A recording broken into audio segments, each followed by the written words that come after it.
Pakistan 8303 is approaching Jinnah International Airport for a second attempt to land. Mayday, Pakistan 8303. The plane is severely damaged and it has lost both its engines. The undercarriage of the plane is visibly damaged. Oil is spilling out and low oil pressure warnings are blaring in the cockpit. The landing gear is not down. Confirm you are carrying on valid. The first officer's panels aren't working and the plane is barely 2,000 feet off the ground. They still have 2 left turns to make before they can reach the safety of the runway. Sir, we have lost engine. But their plane is losing altitude and dropping to the ground by the second. And as the runway comes closer, Stall. how did this plane end up in such a disastrous situation? And the question now is, will the 99 souls on board this plane make it home safe? This is a story that will change Pakistan aviation forever. This is the story of Pakistan Airlines 8303. It's May 2020 and the world is in the grip of the COVID-19 pandemic and Pakistan is under strict lockdowns. At Lahore International Airport, Flight 8303 is preparing for departure. This is a daily passenger service between Lahore and Karachi. But due to the pandemic, this is one of just a handful of flights in the sky today. Captain Sajjad Gul and First Officer Usman Azam are in the cockpit. With them are 6 cabin crew and 89 passengers. Lahore ATC clears the plane for departure. The plane pushes back and lifts off from Lahore International Airport 10 minutes later. The plane being used today is a 16-year-old Airbus A320. It was manufactured and delivered to PIA in 2004. Due to the pandemic, the plane was grounded for 2 months and it just started flying again a week earlier. Regular maintenance checks were still being carried out and the plane was in a good condition. The plane was installed with 2 brand new CFM56 turbofan engines a year prior to this flight. The engines were in pristine condition. Today, the first officer is pilot flying and the captain is pilot monitoring. These 2 people are going to play a major factor in the events today. So let's take a closer look at them. The captain is 58-year-old Sajjad Gul. He joined PIA in 1996 and was promoted to captain in 2015. But he has had a controversial career. When he first applied to join PIA in 1996, he failed his mandatory psychiatric evaluation, which all pilots need to undergo. He was described as being bossy, dominant, overbearing, and having poor stress tolerance. Now, normally a report like this would disqualify the pilot from joining the airline. But Gul was adamant, and he was determined to join PIA. He went and sought second opinions from 5 other psychiatrists, 3 from the UK and 2 from Pakistan, and they all declared him to be fit to be a cadet pilot, and he was allowed to begin his training with the airline. Sitting to the captain's right was First Officer Usman Azam. He was 33 years old and with significantly less experience compared to the captain. Azam had joined the airline in 2010 and he had around 2,300 hours of flying experience, most of them on the A320. The first officer exhibited deficiencies during his career as well, and because of that, the airline withheld his promotion to first officer in 2016. But after undergoing correctional training, he was promoted. What this tells us is that the plane is being flown by 2 people with questionable training histories, and specifically by a captain who has been considered an underperformer. There's also a steep experience and age gap between the 2, resulting in a significant power gradient. This too will become a factor in this flight. It's the month of Ramadan and the pilots, both Muslims, are fasting. They haven't eaten or drunk anything since sunrise 8 hours ago.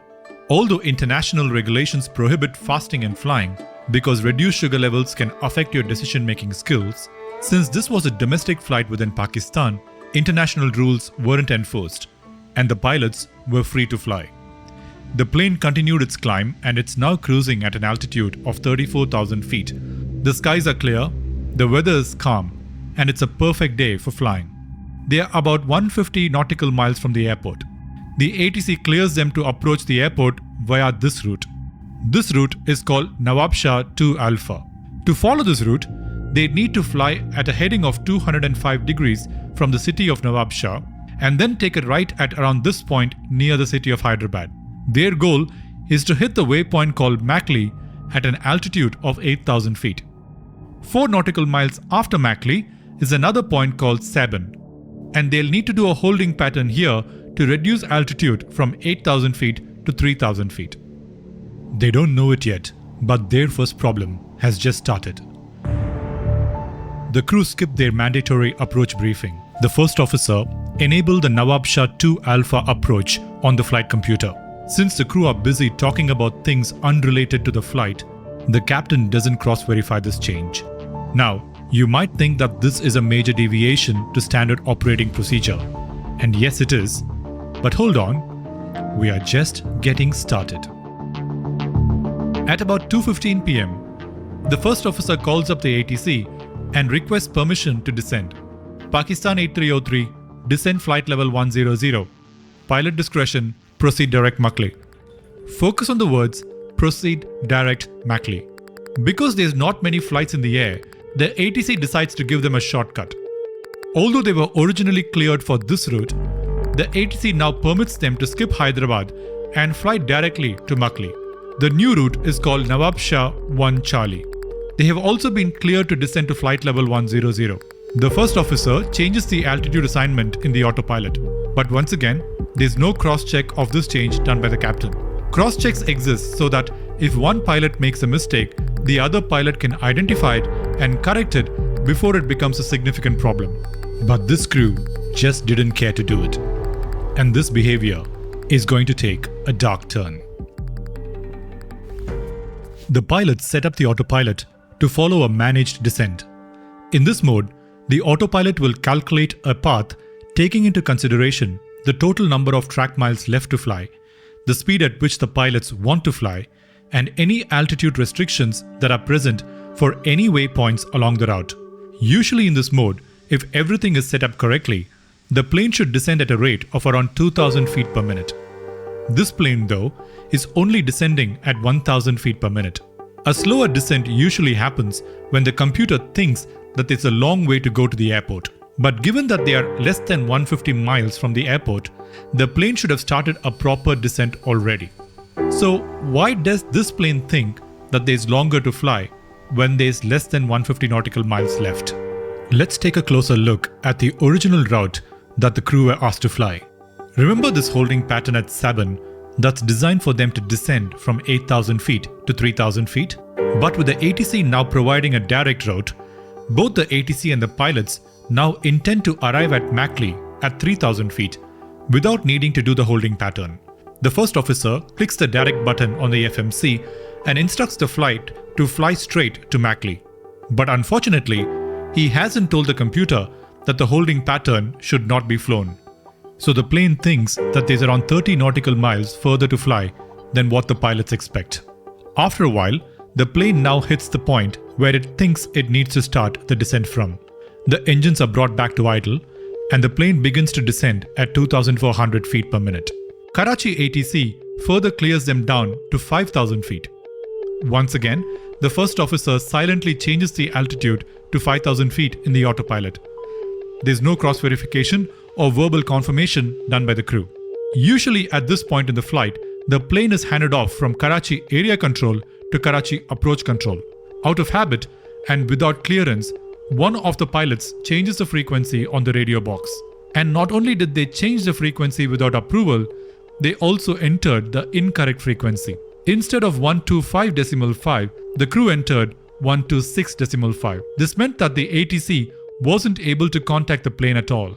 After about 5 wasted minutes, the ATC was able to contact the plane by calling them on the guard frequency.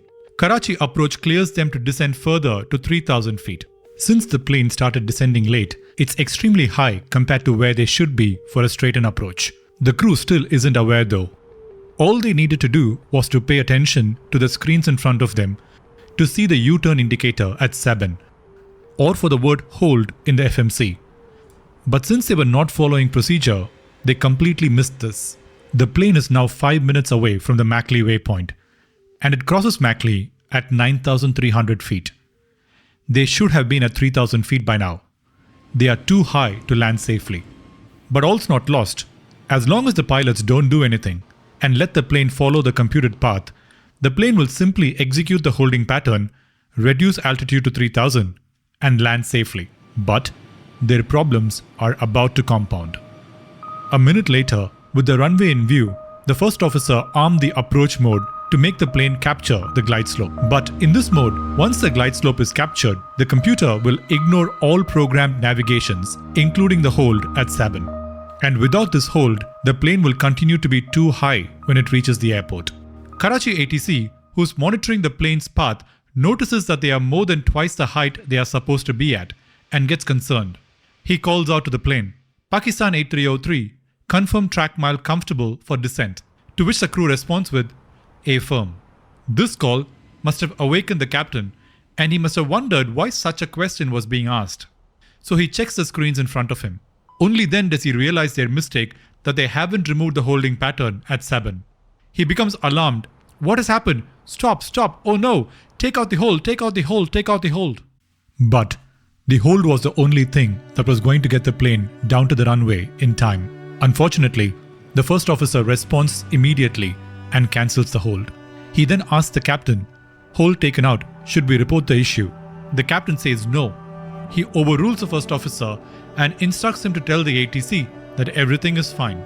The first officer agrees with the captain and relays it to Karachi ATC. Remember the steep power gradient that we initially discussed? That's now influencing the first officer's decisions here. The first officer, fully aware that they goofed up and can visibly see that they are too high, wants to take corrective action. He wants to bring the plane down further so that they can intercept the proper descent path. So he switches the plane from managed descent mode to open descent mode. In open descent, the plane will stop following the computed path and merely start descending at a predetermined speed until it hits the target altitude in the FMU, which in this case is 3,000 feet. To further reduce the speed and to descend faster, the first officer deploys the speed brakes to increase the drag on the plane. The plane is now at 9,210 feet, just a mere 15 nautical miles from the runway threshold. To capture the 3-degree glide slope, they should have been at 4,700 feet. They are almost twice as high as where they should be. The Karachi tower controller has also now noticed that the plane is too high. It was at this point that the plane flew over the Sabin waypoint as well. The ATC continued, "You are at 7,510 miles from touchdown," trying to prompt them to realize that the approach isn't stable. But the crew responded with, "No problem, sir." The crew is displaying a complete lack of situational awareness even after their trajectory has been challenged by the ATC multiple times. But why isn't it obvious to the captain that something's wrong?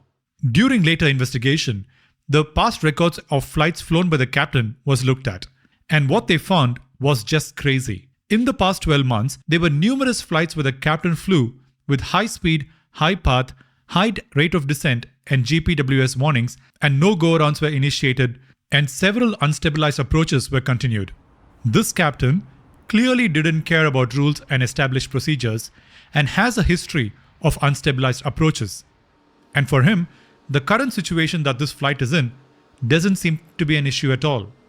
A minute later, at 7,400 feet, the landing gears are brought down and the flaps are set to the flaps 1 position. The vertical speed increases from 2,300 feet per minute to an astonishing 7,500 feet per minute. This is a ridiculously extreme angle to be approaching the runway from. The approach controller, who is still worried, reminds them with, "Sir, orbit is available if you want," saying that they could make a 360-degree turn to lose altitude and get back on the normal flight path. The captain, seeing no issues with their approach, tells the first officer to say no. The first officer responds with, "Negative, sir, we are comfortable. We can make it, inshallah." The plane continues to battle towards the ground. The plane crosses 4,500 feet, just 7 miles away from the runway. Since the target altitude set in the autopilot is 3,000 feet, the plane begins to reduce its descent to level off at 3,000 feet. At almost the same time, the captain says he will be surprised what we have done, indicating that he was proud of what they have done to bring the plane to 3,000 feet without doing an orbit. But the approach controller at this point has had enough. He gives them an order, "Pakistan 8303, disregard, turn left heading 180. Sir, we are comfortable now, and we are at 3,500 for 3,000, established on the ILS 25 left. Did you catch something? He says that he's established on the ILS. The glide slope requires a 3-degree slope to lock onto, but they are almost twice as high as where the 3-degree slope is. Then how is he claiming that they are established on the ILS? Is he lying? Here's where an unfortunate technical limitation begins to play a part. At this altitude, the 3-degree glide slope and the 9-degree glide slope both interfere, causing perturbations and creating a phantom 6-degree glide slope. The plane latched onto the 6-degree glide slope and began following it down to the ground. And although the target altitude is set to 3,000 feet, because the glide slope is now captured, the plane disregards that setting and begins descending down to the runway. And because of this extreme angle, the speed of the plane begins to increase as well. The approach controller gives them another direct order. Negative, turn left heading 180. Any other pilot would have turned left. But this one just responded with, Sir, we are established on ILS 25 left, and completely disregarded that instruction. The plane is continuing an extremely high angle. The computer is commanding the plane to pitch further down to stay on the glide slope. It is now at a frightening 12.6 degrees. Because of the steep angle and the high speed, several warnings start blaring in the cockpit. It echoes with overspeed and don't sink warnings. 30 seconds later, the plane's pitch further increased to 13.7 degrees. At this point, the autopilot disengages as it is not programmed to fly at such steep angles, and the first officer takes manual control. But again, no communication between the two pilots occur. Suddenly, a GPWS pull up warning comes on. When this warning comes on, the pilots are trained to immediately execute a terrain escape maneuver. Out of habit, the first officer pulls back on the side stick, reducing the descent rate from 7,400 feet per minute to 2,000 feet per minute. In an attempt to stabilize the approach and possibly to do an orbit, the first officer retracts the landing gear and the speed brakes. But no verbal communication was done between the pilots, and the captain isn't aware that the wheels are up. The first officer asks the captain whether they should do a 360-degree turn, and the captain overrules him by yelling, No, leave it. The captain then immediately takes over control by pressing the side stick priority button and continue to fly the plane towards the runway. Just at the same time, the ATC clears the plane to land at runway 25 left. The captain, who's mentally prepared to land, moves the flaps to the flaps 2 position, increasing the drag and slowing the plane down.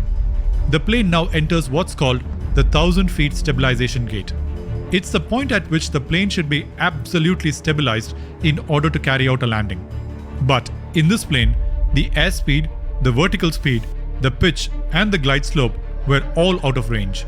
The plane was absolutely unstabilized and it should go around.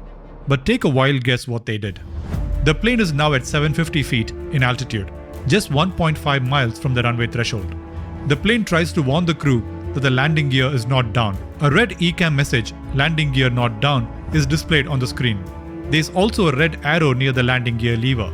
As the plane kept going down, too low, terrain, sink rate, pull up warnings were all triggered. The landing gear is still up. The plane crossed the threshold at 200 knots. Because this plane was flying so fast, it completely overshot the touchdown zone. When the plane descended to 7 feet off the ground, the captain selected full reverse thrust. Even if the reversers are armed, it will only deploy once the wheels touch the ground. But since the landing gear has not been extended, the reverse thrust never engages. As the plane floats over the runway, the engine nacelles of both engines impact the ground. The entire plane starts vibrating. The engines begin to scrape along the runway. The friction of the engines with the ground causes sparks and fire to erupt. The sparks were so bright that it was visible from the terminal building. The captain tries to slow the plane down by applying maximum brake inputs, but since the wheels aren't on the ground, the brakes don't do anything. The plane continues to bounce on the runway up to 4 times, scraping and creating sparks every time. The captain continues to push the side stick down. The first officer, who's clearly realizing the major trouble that the plane is in, hesitantly pulls the stick back 2/3 of the way. When 2 different inputs are provided, the plane takes the average of the 2 inputs, and so the plane continues to go further into the ground. This causes the plane to lean towards the right, making the number 2 engine touch the ground for a prolonged period, scraping it and causing it to sustain significant damage. A fire erupts on engine number 2 and the fire warning lights up in the cockpit. Engine 2 fails. All electrical systems are switched over from engine 2 to engine 1. The first officer shouts, "Take off, sir! Take off, sir!" 2 seconds later, the captain advances the thrusters to the toga mode, and since the plane was already at 160 knots, the plane gets airborne again almost immediately. Engine 1 had to do all the heavy lifting to get the plane back in the air. The first officer informs ATC that they were going around, but the ATC had already seen the belly landing and a full-fledged emergency was underway in the airport. As the crew retracted the flaps, engine 2 went into an auto start mode and began to recover. Because of the prolonged scraping of the engines on the runway, a major hole had formed and engine oil was leaking out of it. As the plane crossed 1200 feet, low oil pressure warnings for both engines were triggered. The master caution warning also lit up, putting immense pressure on the 2 pilots.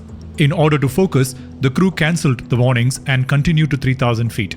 ATC then instructs them to turn left to 110 degrees and to level off at 3000 feet. At about the same time, due to the severe impact it had undergone, engine 1 fails. Remember, engine 1 was the only engine powering all the electrical equipment on the plane. All they have left is the APU and the ram turbine for electrical power. But thankfully, engine 2, which was attempting to restart, successfully begins to turn on. But sadly, the first officer notices the earlier fire warning for engine 2 and moves the thrust lever for engine 2 back to idle to try to protect it. The engine that had just turned on is now back in idle. The plane continues to fly downwind, losing altitude and losing speed. It is now at 1900 feet. The captain, clearly disoriented, asks the first officer where the runway was. The first officer points to the runway out of the captain's left window. ATC, seeing the plane lose altitude, calls out, 8303, you are jumping altitude 2000. The crew then requests a clearance to remain at 2000 feet, which is cleared. The plane keeps descending further. ATC wants them again, and the first officer responds, Cockpit, sir, we are now trying to maintain, sir. The first officer reminds the captain to maintain a minimum speed of 140 knots as the ram air turbine will stop working at any speed under that. If they lose a ram turbine, they will lose all electrical systems. The captain, who at this point notices that the engine 2 thrust lever is in idle, says to the first officer, "You have selected engine 2 to idle. Engine 1 is gone." The first officer responds with, "Yeah." Almost at the same time, engine 2 also shuts down due to the previous damage. They are now flying with no engines and with just the ram turbine. The first officer pleads with the captain, "Increase the speed." The captain, obviously flustered, responds with, "How will I increase my speed?" ATC says, "Looks like you're turning left." The first officer responds, "We are proceeding direct, sir. We have lost both engines." The controller then asks the crew to confirm whether they'll be attempting a belly landing. The first officer responds with, "Negative, sir." The captain instructs the first officer to bring the landing gear down. The first officer complies and brings the lever down. This was the last nail in their coffin. With no engines on the plane, this plane is just a glider. They are already very close to the ground with a slim chance of making it back to the runway. But by extending the landing gear, they substantially increase the drag on the plane and reduce the distance that the plane could fly. The first officer calls out, "Mayday, Mayday, Mayday," as the plane descends to 700 feet. Soon after this, a stall warning is heard in the cockpit. The plane turns left towards the runway. The Karachi controller informs them that all runways are available. The situation in the cockpit was tense and confusing with all sorts of warnings going off simultaneously. As the plane descends through 400 feet, the captain calls out, "Don't take flaps, don't take flaps," obviously trying to avoid any extra drag on the airplane. But with the gear hanging out, they had already sealed their fate. The plane crashed into a densely populated residential area called Model Colony, about 1300 meters short of runway 25 left. The plane immediately broke up and an intense fire erupted. It also engulfed several buildings around the crash site. Only 2 people survived this crash, and another person on the ground was also fatally injured. Emergency services were immediately dispatched to the site, but they were impeded by narrow streets and the crowd of locals who were trying to help them. The final report found the cause of the crash to be non-adherence of regulations by the crew. They also found that the pilots fasting could have been a secondary contributor, as they may have had reduced spatial awareness. The flying while fasting rule has since been fixed by Pakistan International Airlines. During the investigation, it was also found that a shocking 40% of all pilots flying in Pakistan were flying with fake pilot licenses. This revelation caused Pakistan International Airlines to be blacklisted by both the EU and the United States. Once again, thanks to my sponsor, Conflict of Nations, for making this video possible. Conflict of Nations is a free online PvP strategy game happening in a modern global warfare. Choose your own strategy, engage in epic battles, and take over the world. If you use my link in the description below, you'll get 13,000 gold and 1 month of free subscription. Do it now, don't lose time. Choose your country and fight your way to victory.